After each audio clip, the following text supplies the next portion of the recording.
Hi, everybody. My name is Jim Hemphill. I write about filmmaking for IndieWire, and I'm very excited to be your host for this discussion of the editing of Avatar: The Way of Water. We've got three great editors here today, James Cameron, John Refoua, and Stephen Rivkin, to talk about their work. Hi, guys. Hello. Howdy. Hello. So I guess the first thing I want to ask as we get into this, before we get into the incredibly complicated editorial process on this movie, I know that the editing team was on this film for years, and I'm curious just what the initial steps are like. What's the role of the editing team in pre-production on a movie like this? Wow. Well, I think in if I may lead off there, I think in pre-production, editorial processes involved much earlier than a normal film. So we got involved with a process called performance capture. But even before that, I was on very early on cutting story reels and art reels using the thousands of drawings produced by the production design department. But I should say there's one member of our team that's missing, and that would be David Brenner, who we tragically lost last February. And he was an integral part of our team and a valuable asset to bringing Avatar to the screen. So just wanted to say that right off the bat. Yeah, I think that's great. Thanks for pointing that out. The problem with an Avatar movie is that it has all of the worst aspects of a live action film and all of the worst aspects of an animated film. So if you think about an animated film, you start with generating a story reel.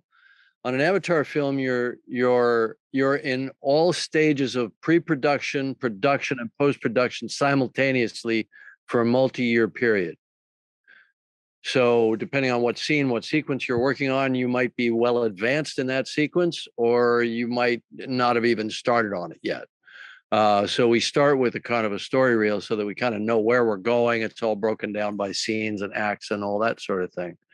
But the first thing that we start to do is we start to do what's called because we don't do previs at all. There's no previs in a conventional sense of keyframe animators kind of just doing their version of the movie. It's a director-centric, actor-centric process. So the idea is there's no previs. There's just viz. So we start vizzing with troupe players who stand in for the primary actors. They'll arrive later, but we start with troupe players. The art department stands up sets. Could be a jungle set, could be a ship set, could be an underwater set, whatever it is. And we start working with the acting troupe to start bringing the scenes to life. And they'll do this. They'll do the scenes. Now the actors, when the principals arrive, they'll do the scenes differently. They'll do it their way, but we'll have scouted it out. We'll have essentially tech vizzed it all in advance so that we have a refined set. We have a physical structural set for them to act on and to interact with. So all that work's done ahead of time. So then the actors just get to come in and play. So the editing process starts with dealing with the what we call scouts. It's like a location scout, or it's a set development. And so we're already getting kind of proxy versions of scenes even before the actors have started. And as Steve said, so it goes from doing an art reel of the whole movie to then starting to drop in these scouts and then we transition kind of smoothly into working with the principals, and then we're looping back on scenes that we've already scouted with the troupe players. Now the troupe players all start to play secondary characters. They just switch hats. I mean, they literally will rip a label off their suit and put on a different label to be, Metcaina male number 3. You know what I mean? So they're what we call them, kind of our Swiss Army knife actors. And they I think, do we know how many characters Kevin Dorman played ultimately by the end? At least like 25, something like that. He's probably killed himself a few times, He's shot at himself as Jake and dodged as Quaritch. Yeah. there's nothing that's normal about this movie. You know, and it's really hard to get your head around it. But what's really interesting is that you're basically, like Jim and Steve said, you're in every aspect of production, post-production, all at the same time. And so as editorial, we're involved, we're on the set, you know, different times. We provide references for how things were done, and, you know, and we're cutting sometimes as Jim is shooting. So there's like Jim calls it instant scene, basically, just add editor, you know. Right. So if I'll be, when I'm doing a virtual scene, I think we probably need to get some basic kind of like a basic layout for how an Avatar film is made. So I'm going to set aside live action for a section. Just take it out of your mind. Like Avatar 2 was, let's say, 100% performance capture. I think in reality, I don't think we've ever figured it out, but it's probably about 75% where it's full CG, and then about 25 or 30% where it's got live action elements mixed in with it.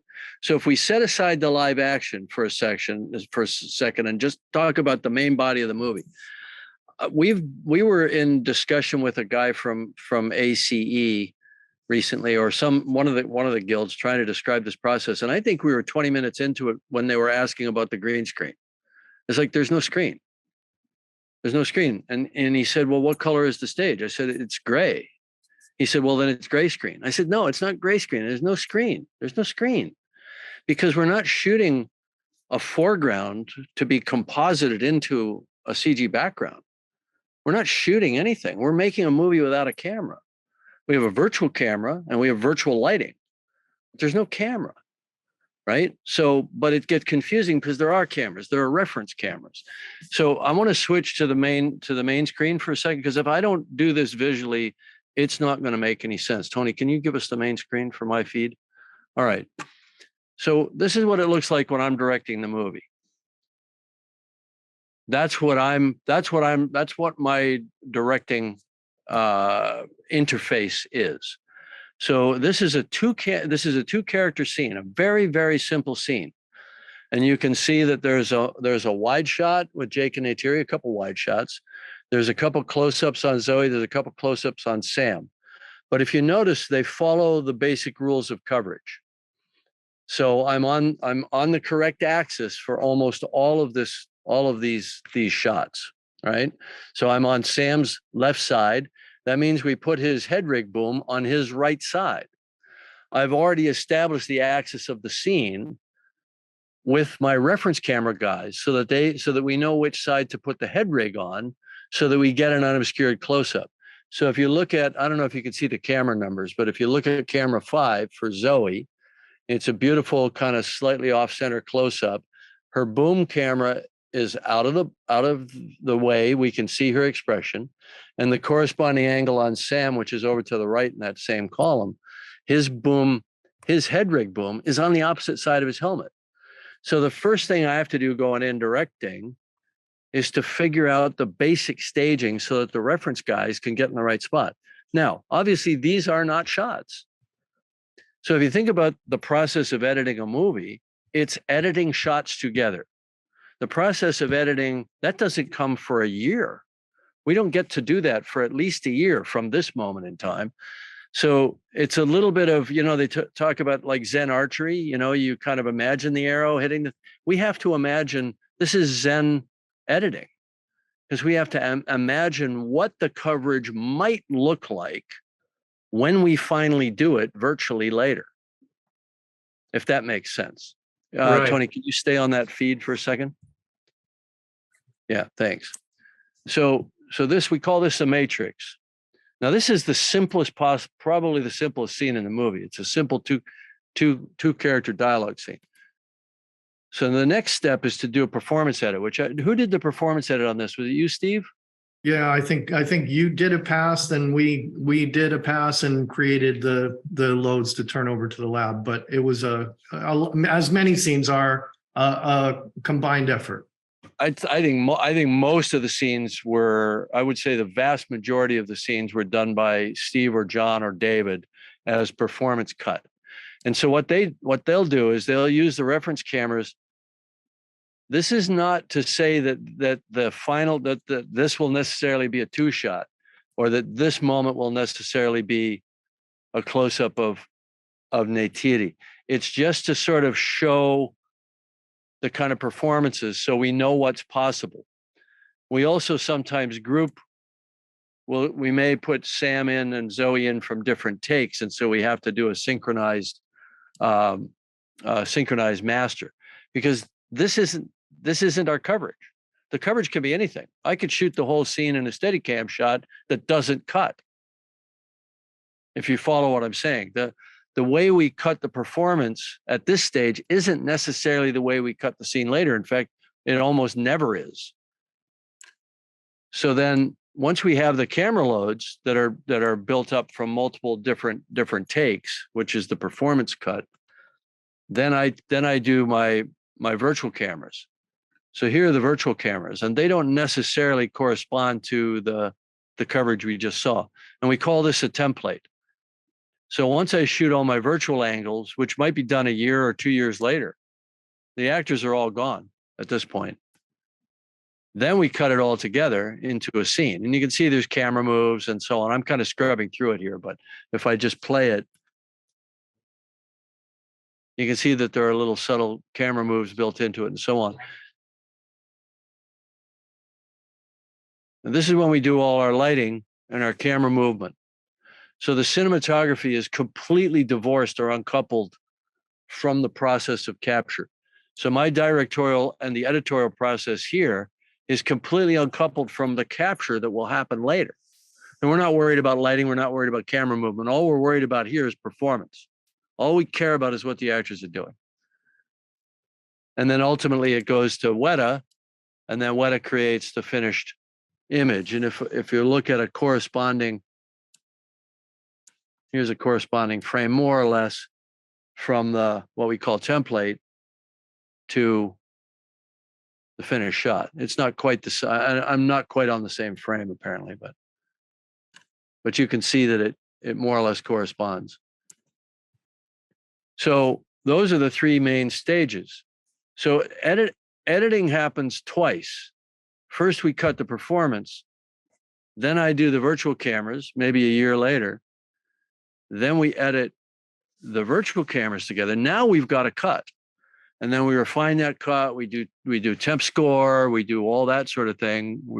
We progress the sound in parallel, and we give it to Weta as a turnover. And then Weta matures it from this to this.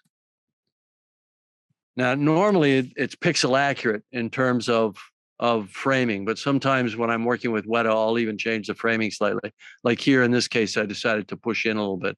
I felt the template shot was a bit too wide, but you can see there's a really important Jake close-up here.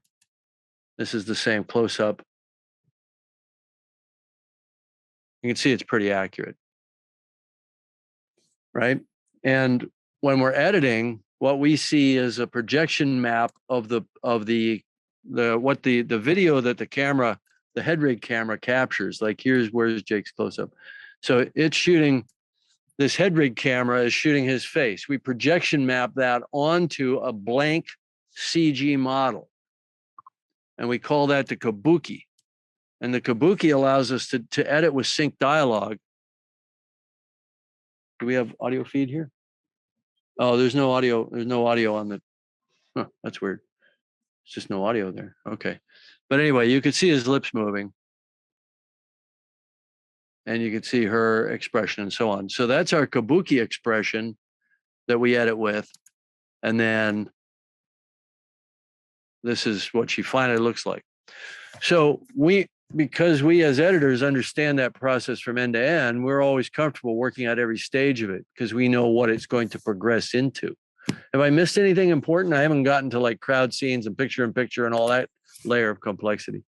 Well, I'd like to interject the notion that during this process of shooting virtual cameras, that's the very first time that we have dailies that you cut like in a normal movie. And Jim will do this exploration on the stage where he's holding the virtual camera and he's going down multiple paths and alternatives of how he wants to cover the scene. And all of the editors that work individually on scenes will provide every option. If he wants to start a scene in a close-up, we'll do a pattern that does that. If he wants to start a big wide shot, we'll do that. And there'll be variations in alternate sections depending on the exploration that he does. And now at this point, because it's uncoupled with the actors, they're not even there, Jim can explore coverage to his heart's content. And the actors will always deliver the very best of all the takes that were ever captured. And we're using that reference to see what the capture stage is the data that's being derived from that performance. But the only way to really see it and analyze it is with those reference cameras. And that's why it's so important to have really great close-ups to analyze. Yeah, so Tony, go back to all right, so our main job early on is to pick the best performance moments. So we're going through our matrix of all these angles, which exists on every take. And then we'll find the very best moment of performance for, let's say, Sam. Now, the best moment of performance for Zoe might not be in that same take, but we can put them together. If we want a 2-shot, we can make a 2-shot with Sam from one take and Zoe from another take, as long as we're really mindful of the sync, the reaction times to each other, and so on. So in a way, the editors are actually constructing shots at the earliest stage. So step one is capture it and get good reference. And as Steve said, having a good close-up for every moment is critical, even if it doesn't wind up a close-up later, because we need to see what the actors were doing, because there's a lot more data than we can possibly see in a wider frame like this. There's more, the data going to Weta it's millimeter accurate on their faces. So any moment in any piece of capture can be a close-up if we choose. So it's critical that where I jump into it, not as an editor, but as a director working with the editors, is selecting performance. And then the editors will go off and take the best pieces of performance and put it together into a performance cut. And it's the hardest thing to get your head around when you start. I mean, I would say to any new editor coming into an Avatar movie, it's going to be 3 to 6 months before you're of any use to the film, because it's going to take you that long to get your head around the fourth dimensional chess of doing a performance edit. Because it gets this. I started with the simplest possible scene, but some of our scenes have 100 people in them. So you're doing layers of background performers that are captured separately. You're doing layers of multiple actors from different takes. Sometimes we'll even take a line of dialogue, take the facial capture for a single line of dialogue, and drop it into, drop it onto the actor's body in a different sync or from a different take. If we like the delivery of the line better, it's almost like an ADR process, but we call it FPR, facial performance replacement. So it can get hideously complex. But step one is cap it. Step two is go through the reference camera dailies and pick the best performance. Step three is to generate a performance edit like this. Step four is an invisible step here, which is the lab, what we call our lab, our internal motion editing group. They'll put it all together into what we call loads. Then I'll come back a year or more later with a virtual camera and shoot our shots. This is the very first moment where we had dailies. And go back to the social camera, Tony.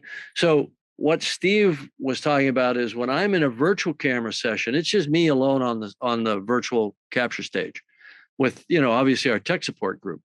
But I'll either have the editor with me. It could be Steve, it could have been David, could be John, or in the COVID era, sometimes we do it just as an endlessly open remote feed. So I can literally walk out and do a camera, walk over, talk to the editor. The editor can watch me working, and I'll come over and say, didn't we have another load that we wanted to do this moment? And then they'll say, yeah, that's load number 4. And I'll say, okay, put up load number 4. I want to do a close-up for this moment from load 4. And it's a constant feedback loop with the supporting editor for that scene while I'm shooting. So the actual shots for the movie are generated out of a creative feedback loop with the editors. It's really kind of remarkable. And Steve or John or David, when he was working with us, would suggest a shot. Well, maybe we need a cutaway. All the things that you rip your hair out of your scalp when you're in the cutting room later, when they haven't done a simple insert or a cutaway or an over or something that you need to put the two best pieces together. They can just say it and I'll just go over and shoot it. And then they can get the stream within probably 5 to 10 minutes, and they can drop that shot in and we can look at the cutting structure. And it's like, wow, that almost works. But if I move the camera and settled quicker, it might be a better cut, so then I'll go back out and shoot another camera and come back. So it's this highly iterative, interconnected process with the editors. If I were, if I weren't a director and I was just an editor, I would love that, because I could actually tell the director what to do, which they do. These guys do. I was going to say that it is an amazing collaborative process that seldom exists in filmmaking, where you can be assembling something as it's being shot and interacting with the director, and it can be a springboard for new ideas or new ways to approach the scene. It can, and the back and forth is quite extraordinary, I have to say. As an editor, it's very unique. It's a pleasure, because Jim is always telling us while he's shooting the important parts of that shot, why he likes that shot and what that shot does for him for the scene, and which then becomes a springboard for other ideas. And you might wonder why we do it all this way. It really is to give the director the chance to do what he wants the most. So we start with just performances only, and he doesn't have to worry about anything else, And when we're looking through to find the best performance, we're not limited by, he said it in this angle better. He could be any angle, anytime. So that really is a benefit to the director, because he gets all the right performances where he wants. It's a blessing and a curse, because it's possible for me to go in and just generate reams of everything. So I find myself just talking nonstop, like a monologue practically. Okay, I'm liking this. I'm liking this because this framing accentuates the relationship or the tension in a certain way. And I'm talking to the editors while I'm framing the shot and externalizing my thought process. And then they're making notes. Okay, that shot did this. Because if you have infinite choice, you have to become very disciplined about why you're in a shot. Why am I in this shot? What's this shot telling me? Like, for example, this shot right here is creating a tension between Jake's world and Neytiri's world. They're in a Navi setting. They're in a Navi yurt, which we call a marui, and she's got her father's bow, which is a totem of their culture. And yet Jake's brought in all this hardware, these computer screens and these weapons and these guns and military hardware into her traditional space. And the tension between the two of them is there's a level to that. Now, maybe not everybody picks up on that, but it's there if you want to read into, these are things that are important to me. You can go back to the other camera. These are things that are important to me. So I'll be explaining that while I'm doing the shot. I think, Steve, this was your sequence. So you would have been with me. And this is a super simple sequence, but I'm always trying to just blah, blah, blah, talk about why I'm framing it. And it's always an exploration. I don't know what a shot's going to be till I try it. Maybe it's subjective. Maybe I'm running because I'm scared. My character's scared. I'm in a POV or a close over, and we're running through the forest. And I'll talk about why I'm on the wide lens, why the slightly wider one wasn't as good as the slightly more claustrophobic one. And then all this stuff is coming in as a stream to them. And so they can immediately start to ignore maybe some of my earlier experiments aren't things I liked as well. So not all dailies are generated equal. Some of them have little stars on them what it does is it takes the endless review of dailies out of it, because the editors are there while essentially the dailies are being generated, and the logic or the impulse behind each shot is already discussed. Yeah, and we're cutting as you're going along. So, yeah. I do remember the dialogue about that and the electronics, kind of injected into this Navi world and standing between them. And I believe, if I remember correctly, you were actually moving it around in the background to compose the shot. And that brings up an interesting point, because in the virtual world, Jim can literally move trees, mountains, rocks, whatever, to compose a shot, and also move the virtual characters around spatially to give him the composition he wants. Instead of, now he doesn't have to tell an actor to take a step forward and give them a new mark. He can literally move them and their relationship to each other. And right. So maybe Jake was a little bit farther from her. I could push him in, within reason. We have to preserve eye lines, and we have to preserve contact. So if somebody reaches out and touches somebody else or hands something to somebody, we have to preserve contacts.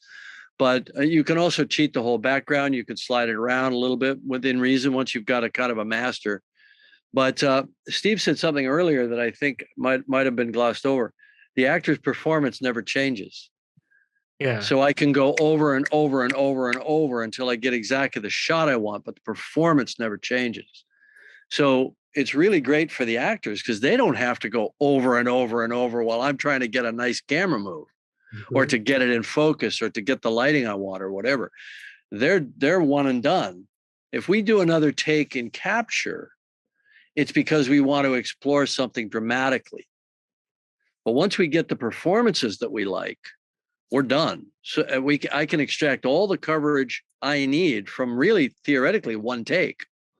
I can do my close-ups, 2 shots, wide shots, master shot, follow shot, everything, all from a single. If we get it all in one take, which we've done, I can extract all my coverage from it later. So the actors love it because they're one take. Yeah. What's that? Occasionally one take does it, but not that often. It's not take one. Yeah. It's never take one, trust me. Because we start capping right away. We treat the first few takes as just kind of blocking rehearsals, really. And then we refine as we go. We might be getting really good stuff by take 5 or 6 or 7, but it doesn't matter, because we don't have to match what we've done before. Because it's all self-matching within a take. So that's pretty cool. Yeah, it's mind-blowing to me, this idea that if you've got the great performance, that it can be a crane shot, it can be a Steadicam shot, it can be a close-up, it can be a medium shot. I mean, that just seems so liberating to me. Absolutely. And so where it gets a little more complicated for me on the set and for editorial is when we start integrating live action components with CG elements. So, here's a scene where you've got live action Spider and some other live action characters integrated with CG characters. Here's another scene, so for this, we use something called simulcam.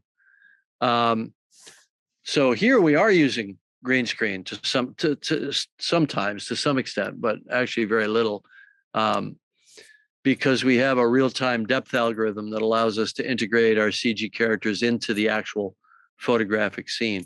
So here the editorial process is we start with I don't know if do I have the virtual cut here? I think there is. So we'll start with a virtual cut. So this follows the same rules of capture. So here's Sigourney as young Kiri, the teenager. And this is a performance edit of the other kids with her. And again, the coverage hasn't been figured out yet. So, who do you think knocked her up? Pretty sure it was Norm. Totally. And you can see that Jack is about 13 here, whereas when we saw him photographically in the film, we shot him a couple of years later, and he was about a head taller and 2 octaves lower in his voice. But so we start with a performance edit, just like any other scene. And again, close-ups are suggested, but we're not bound by them. They're really just to sort of create a dramatic emphasis. Then the next thing we do is we follow the normal process, which is I'll go do a virtual version of the scene. So you can see here that Jack is a virtual, Spider's a virtual character, right? It should be noted. It should be noted. I was just going to say, so Jack is essentially acting out his entire role in the movie 2 times, because so he did it entirely for capture, and then he did it entirely again for live action. So here, what you're seeing is a virtual set with virtual characters. So the set here in Wellington, this was done in LA. The set here in Wellington hasn't even been built yet at this point. The actual set that we're going to shoot in hasn't even been built yet, but we know what it's going to look like because it's been designed by the art department. So here's the same shot later when we do it live. Let me get down to a layer that makes sense here. Right. So here's the same moment later. This is a live action set with the CG characters. This is what I see in the viewfinder when I'm operating the shot. So we use the real-time depth algorithm to put the CG characters into the scene in real time. And what we do is we roughly follow our virtual cut that we've done maybe a year earlier. So this is literally my camera viewfinder. And bear in mind, it's a live action set with a live action actor with CG characters put into it in real time. So I know what I'm shooting, right? And this is all part of the editing process, because we have to go through all the same steps of a performance edit, and then a virtual camera, and then a virtual cut. And then we use the virtual cut as a guide for what we're going to shoot in live action. And you can see here, there's a weird thing where there's this little automated eyeline system where we see Sigourney's face on a monitor that's programmed to move around the set for Jack to be able to play to. It was quite extraordinary. Yeah, it was quite extraordinary to see that eyeline system work. And there are other scenes that are opposite of this, where it's a predominantly virtual set and characters that Spider was captured and then later inserted as a live action element, driven by the same camera move that was done virtually for the virtual. Yeah, we could literally take my virtual camera move, put it into the Techno Dolly, and literally use that to operate the shot, or I could freewheel it and I could operate. But anyway, from an editorial standpoint, now we're getting live action dailies with integrated characters built into the dailies. So, typically on an effects film, you're getting live action dailies with a bunch of blue screen, and you're having to imagine what it's going to look like. But here, this is where the editing actually got easier on this film, because our final editing pass was using images like I just showed you that were real-time composites. So we're not waiting for something to come through an effects pipeline 2-3 months down the line. We can actually do a cut within a day or so and get it out to Weta to work on. So the live action was a later part of our process, because we knew that it could slam directly into the post pipeline pretty quickly. But you can see that it's a very layered process. Did we get an update from Liz on the beach scene or something that's a super complicated scene? Liz was going to get me a performance edit from one of the more group scenes. Anyway, have I missed anything, guys, that's critical? Well, I think the one thing that we got to emphasize is that everything that you see is based on an actual performance that was done by an actor. So there's not a lot of manipulation of any of that. It's a 1-to-1 ratio for what you see on screen and what the actor did during the capture process, including underwater. Yeah, underwater capture. If you see somebody swimming with a tail, they were using a jetpack to stand in for a tail to propel them when they were in the glide phase of their stroke. There was a jetpack that was triggered to take the place of the tail. And then the tail was added later, obviously, because you can't. And they had to act like they had a tail. They had to wiggle their hips like they had a tail. And if you see somebody riding a creature at the surface or underwater, that was really an actor or a stunt double riding a creature underwater. Now, it's not really a creature. It's essentially a robotic vehicle, like a high-speed water vehicle that could go 8 or 10 knots. These things hauled ass. They're kind of dangerous, actually. We had to figure out safe ways for the actors to be able to ride them. And so all of the same, we'd still have the big matrix with all the reference cameras. It's just underwater. Our reference operators are in the water. And so we're having to cut with all these underwater images to figure out what are the actors doing. Pick the best performances, build it into a load, put a virtual camera on it. Is exactly the same process as it is in air. So nobody's keyframe animated in these movies. No, not one humanoid character, not the avatars or the recoms or the Metcaina, nobody's keyframe animated. They're all performance captured. I will say one thing, because it's such a long process, when the final render comes back from Weta and you see every nuance of a performance and the eyes and the facial expression, and it takes you back to when you carefully examined and analyzed that original captured performance in reference. And, I got a good one. Switch the feed. Liz just gave me. Oh, great. If you want to see how complex the performance edit can get, this is David's edit of the first swim. There you go. Right. So we've got our young actors and they're holding their breath intentionally kind of badly because this is the Forrest Navi's first time underwater. So you can see from take, I'm going to turn the sound down because we don't need that. From take 2, you can see Britton Dalton as Loak. We also were getting Took from a different take, from take AR2, down at the bottom in the center, and that's Trinity. And then we've got Jamie Flatters as Nateum. But what you're also seeing is what we call an A camera. And so if you look down in the bottom left corner, there's my virtual camera that I was shooting in the moment, which we call an A camera. And the A cameras are super helpful for the editors to understand spatially where all the characters are when they're putting the scene together. So in that moment, I happened to be over Took's shoulder looking down at the reef. And you can see that the reference cameras are in a completely different position, looking up at their faces, because we always try to get good faces. So here's a picture in picture. This shows you how complicated it gets.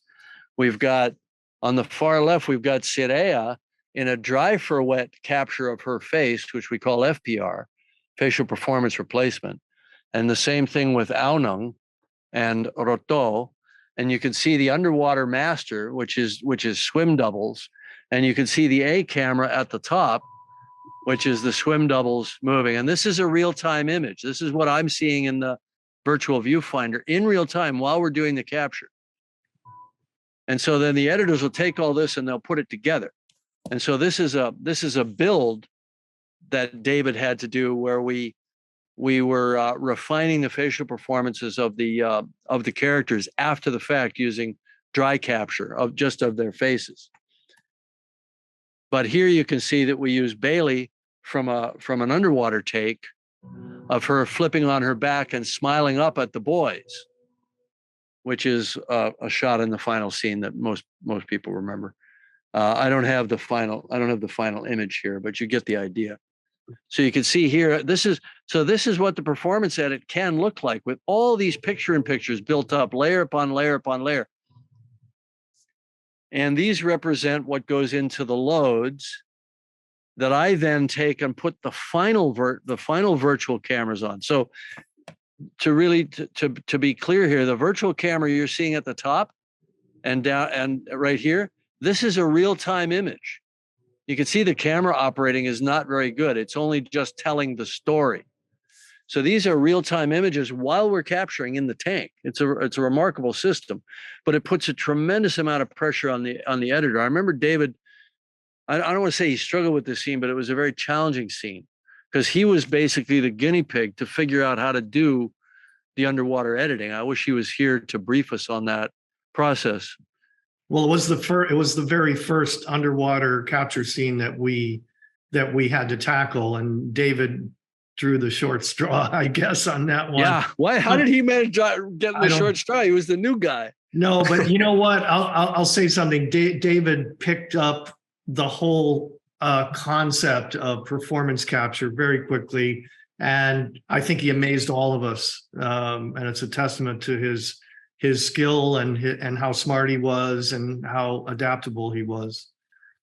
Right, and the editor plays a big role in looking at our reference. You can see our reference photography, especially early on. This was one of our first scenes, and we weren't very good at it yet. You can see our underwater reference photography. We're not getting those nice, clean close-ups that you'd want. They kind of do the job, but they're not always great. And sometimes the actors, were playing around with their nose clips or something like that because we were kind of new to the process.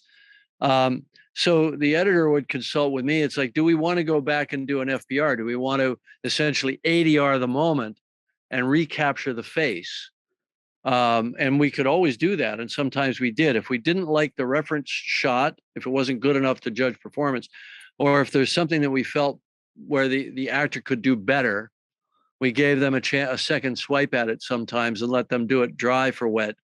Not swimming. They didn't have to redo the whole performance. They just had to do their facial emotion. We definitely used their body capture from underwater. So part of the process was putting it all together, getting it into this point, and then talking to me about, well, do we want to go back and quickly recap Soraya, Bailey Bass on an FPR just to punch up a moment? And often we didn't need to, and sometimes we would choose to do that, or maybe we wanted to change something. So you can see there's a tremendous amount of flexibility in the process as well, which puts, again, pressure on the editor. At what point does the editor raise their hand and say, I think we should go back and we should either create a bridging moment or do something that enables me to cut it this way and that way? So it becomes a very spongy line between editing and directing. I'm over in the editing camp half the time. The editors are coming into the directing camp part of the time. Yeah, and what's interesting is that then we could take that face and just plant it on their body. And there were times when Jim wanted to change what an actor said, for example, and we could go in and we don't have to worry about being limited to the performance of the dialogue. We could actually redo a line and change it completely if we had to. Right. Writing purposes. It was critical. The editor really needed to get so inside the head of the character that they could look at a performance. Maybe it's a line of dialogue that we wanted to change, but look at the emphasis or how the person gestured or something. And if we change the line of dialogue, maybe sometimes we only change one word or so. We had to make sure that the new line would fit that body gesture, because actors don't just sit there statically and talk. They gesture, they move. So you had to be really sensitive to the total performance. Look, performances are made in editing. Obviously, we know that. Even in a conventional film where you're cutting from one shot to another, putting different takes together, getting the actor's best moments. But it's more so in an Avatar movie because we're always going to honor the actor. It's always going to be the actor's performance.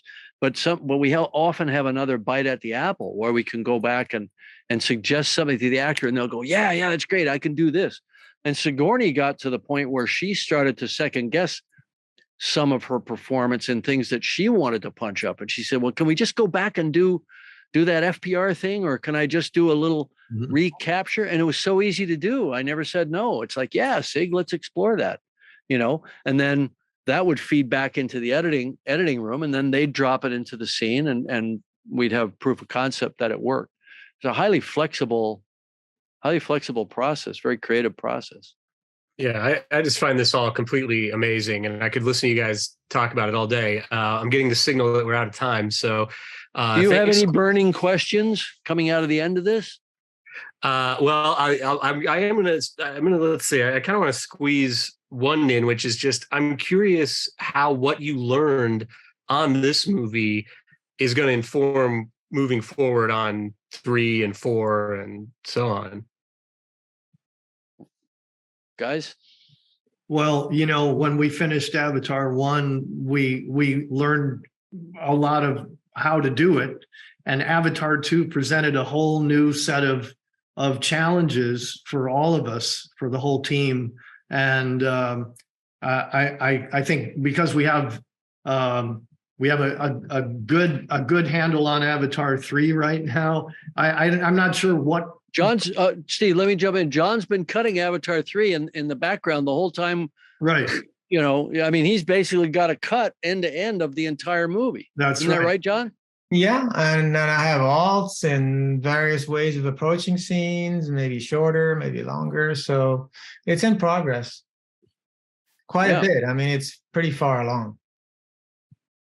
And now I don't know if we technically, we're always going to learn something depending on what the parameters of the scene are, and that's really based on, is it I don't know, it's a storm, whatever it is. But the rest of it is just editing, and love that part. You're so involved in the process and in decision making and in the collaboration with Jim. That's the part I love about working on these movies. Cool. Yeah, I would say we've learned a lot, and we can get the learning curve continues. We get a little better each time, and we learn more each bite at the apple, as Jim says. And I think it becomes easier in some ways, but there are always new challenges. We got a lot better just across the arc of movie 2, going through the virtual camera process and learning how to work in tight synchronization. We got a lot better at it. Yeah, absolutely. We were a little lumpy when we started out, and by the end we were pretty click and pop. So hopefully we can drive right into the Avatar 3 process of virtual camera, because I haven't done that. I've only done probably 15 minutes or 10 minutes of virtual camera. Right. We don't have much shot on virtual camera. We've got a whole performance edit of the entire film.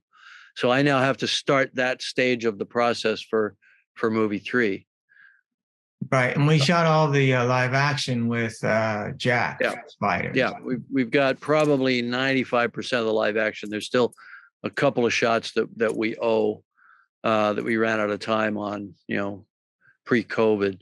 But so we're in pretty good shape. I think it's more when we get to movie 4, which has got its own challenges, that we're gonna have to stretch again. I think movie 3 we kind of have dialed in, but we've learned a lot, so it should all theoretically go faster. Mm-hmm. Well, I can't wait to see it. And, I think I said to Jim the last time we talked, the highest compliment I can pay you guys is that when I watched the movie, I didn't think about any of this technical stuff. I just got caught up in the world, and it's fascinating to talk to you and hear about how you did all of it. I just think it's an amazing piece of work. So thanks so much for taking the time to talk with me. Well, thanks. And thanks for bearing with us when I go to the visuals, but we learned from experience that a verbal picture doesn't work. You get caught up in terms like what's a template and what's capture and what's, green screen and blah, blah, blah. So a picture's worth a million words in this case. Yeah, no, I'm glad you brought those. So thanks a lot, guys. Thank you.